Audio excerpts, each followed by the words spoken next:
Il nous reste peut-être une dizaine de minutes avant de conclure notre journée. Donc moi, je vous invite à être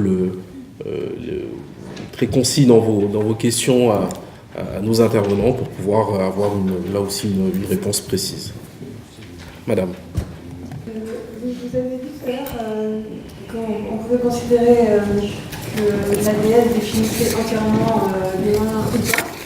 Donc je voudrais que vous clarifiez cette notion-là, parce que soit effectivement il y a un consensus pour dire qu'effectivement il ne faut pas y toucher parce que ça définit complètement l'humain en tant qu'espèce, ou bien on est mitigé sur ce sujet, et alors pourquoi c'est si grave de toucher? Je propose qu'on prenne toutes les questions, monsieur.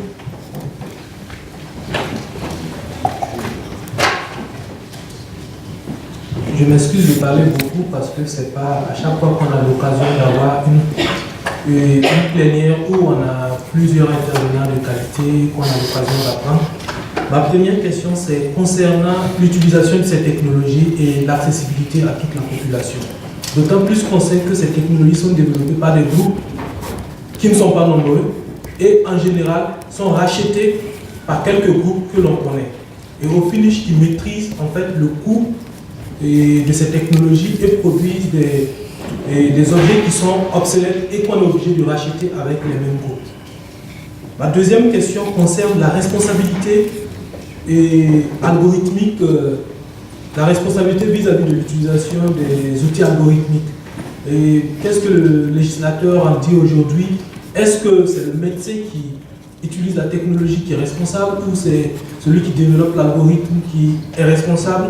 Et en même temps, ça pose la question du consentement du patient par rapport à l'utilisation de cet algorithme lorsque le médecin ne sait pas ce qui se trouve dans l'algorithme pour l'expliquer au patient.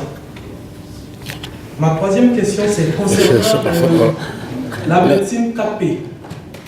La médecine 4P, je ne sais pas, pour moi, la génomique n'est pas en tant que telle une autre médecine, mais c'est une évolution de la médecine, un peu comme on est passé de la médecine clinique à la médecine, à l'autopsie, ensuite de l'autopsie à l'anatomoclinique, et ensuite maintenant on passe à une autre étape qui est la médecine moléculaire.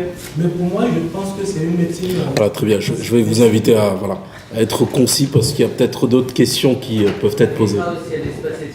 Voilà.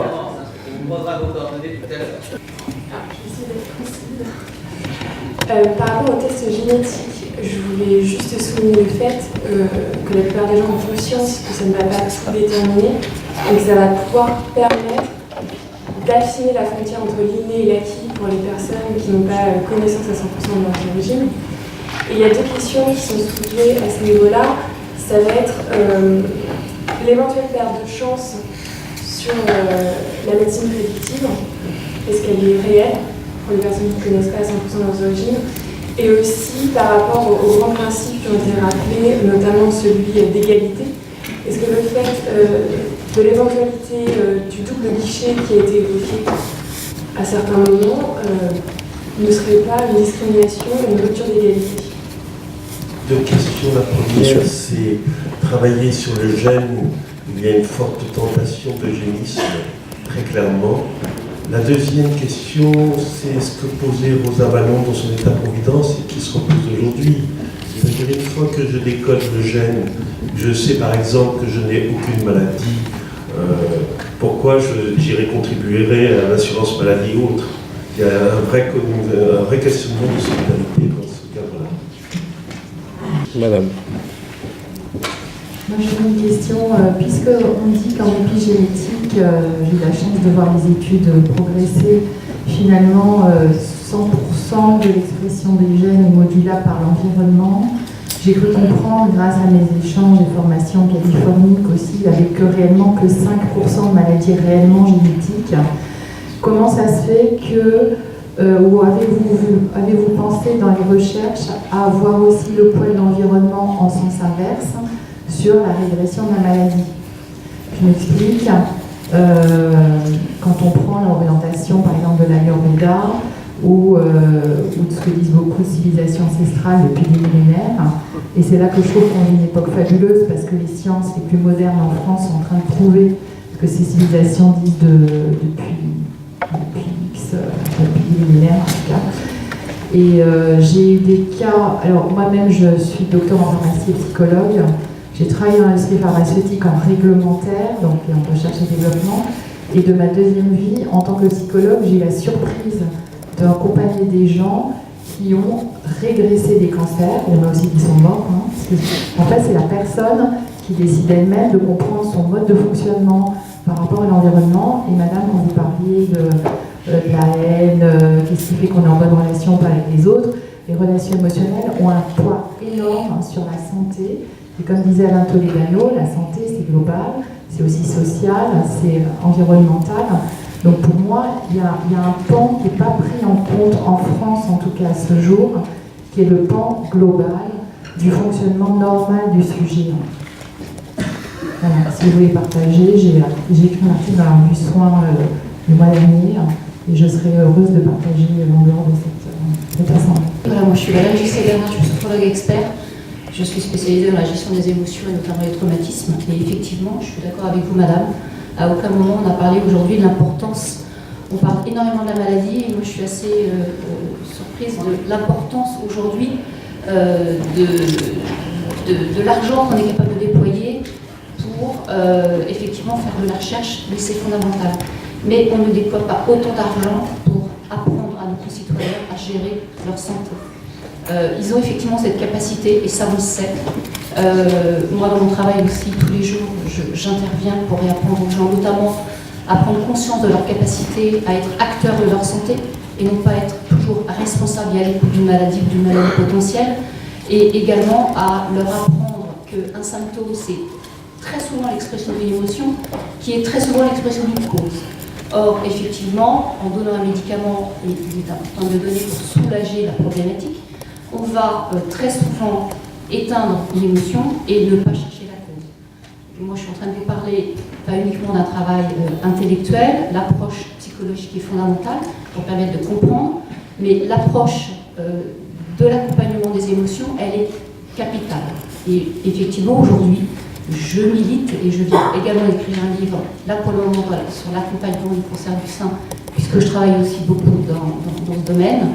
Mais je milite pour qu'aujourd'hui, l'approche de l'écoute, notamment des médecins, des psychologues, des psychiatres, de beaucoup d'acteurs, soit également à l'écoute de cet émotionnel, de cette approche globale, parce qu'on va être capable de régler des pathologies, des problématiques, en écoutant ces émotions, des problématiques qui durent depuis 5 ans, 10 ans, 20 ans, juste en écoutant ce qui est arrivé, comme un travail de détective, et pouvoir permettre d'apaiser les problématiques. Donc ça me semble un regard vraiment, vraiment fondamental. Et l'approche globale, elle est importante d'intégrer aujourd'hui, et peut-être aussi de remettre l'individu au cœur de sa vie, et de ne pas en faire uniquement une maladie, et de réapprendre à chacun à être responsable de sa santé et de son équilibre, et de ne pas le déposséder systématiquement. Donc ça me semble vraiment important en termes d'éducation. J'ai été un peu longue, excusez-moi. Merci. Alors on prendra ça comme un apport et une contribution à nos débats. Et je crois que la question précédente aussi, nous pouvons considérer, puisque effectivement ça rejoint cette même approche. Je propose peut-être de commencer par, je ne sais pas, qui vous voulez, sur la clarification de la question de l'ADN, c'est ça? Oui, c'est ça. Effectivement,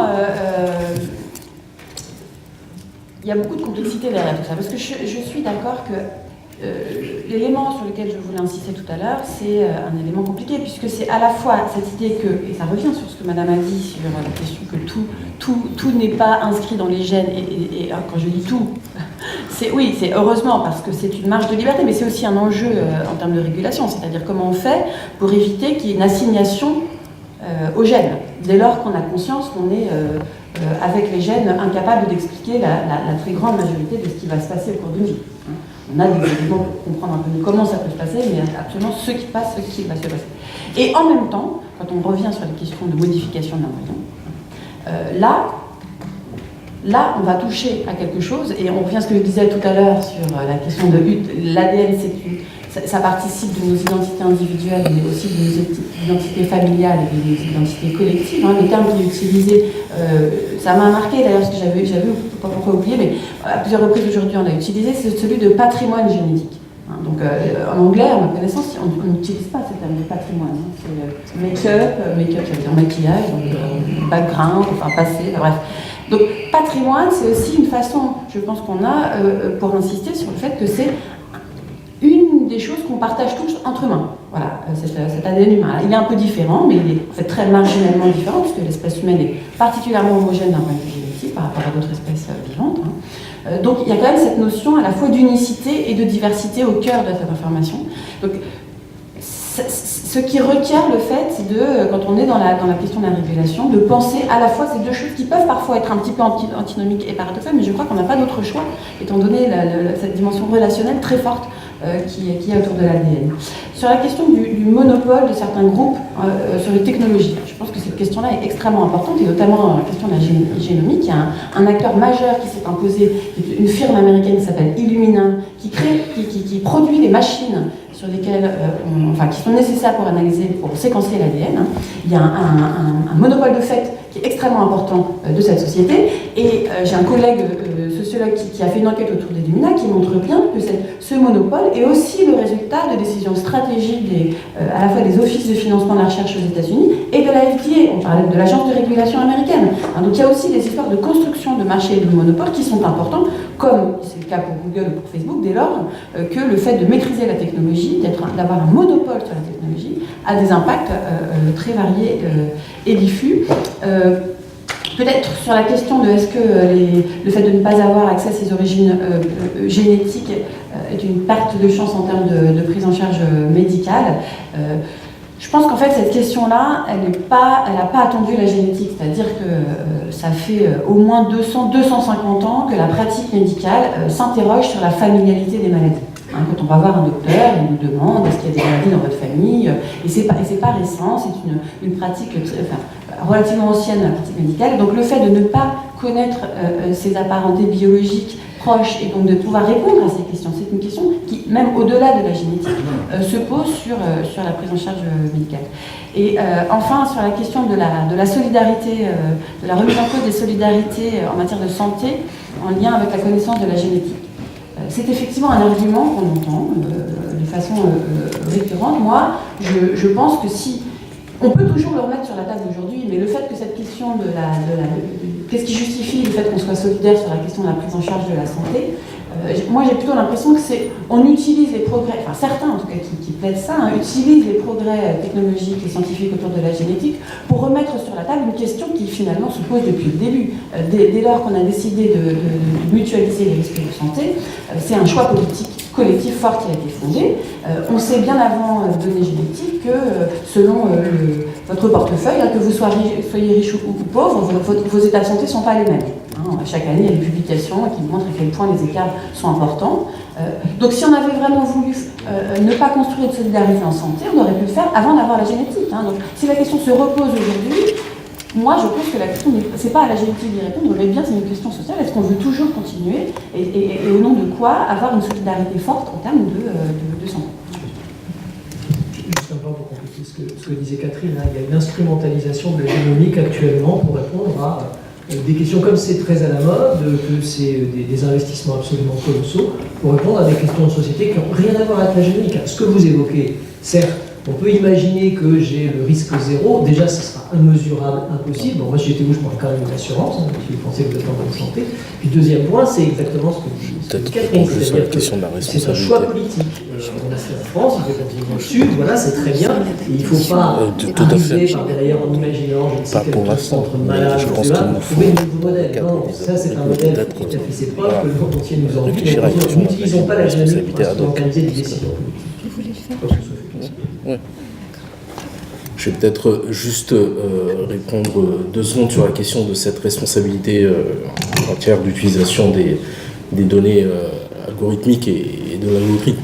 Enfin, déjà, il faut poser un constat. Je crois que finalement, on a dans notre législation à l'heure actuelle, elle a d'ailleurs été renforcée récemment en 2016 sur cette fameuse loi d'une république numérique.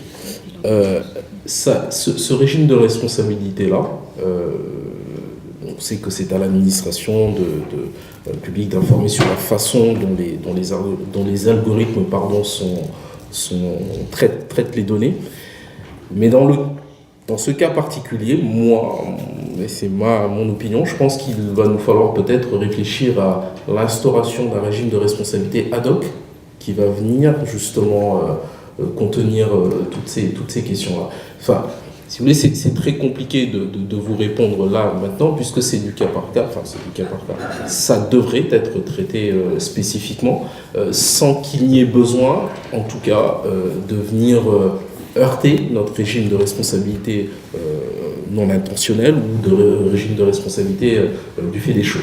Pourquoi je dis ça? Parce que le fait est qu'on s'approche finalement de la frontière entre la responsabilité médicale, que ferait-on dans le cas où un médecin et nos collègues médecins qui sont là, collègues médecins à qui je donnerai la parole tout à l'heure, que ferait-on dans le cas où un médecin déciderait par expérience propre de ne pas suivre la ligne de l'algorithme, par exemple?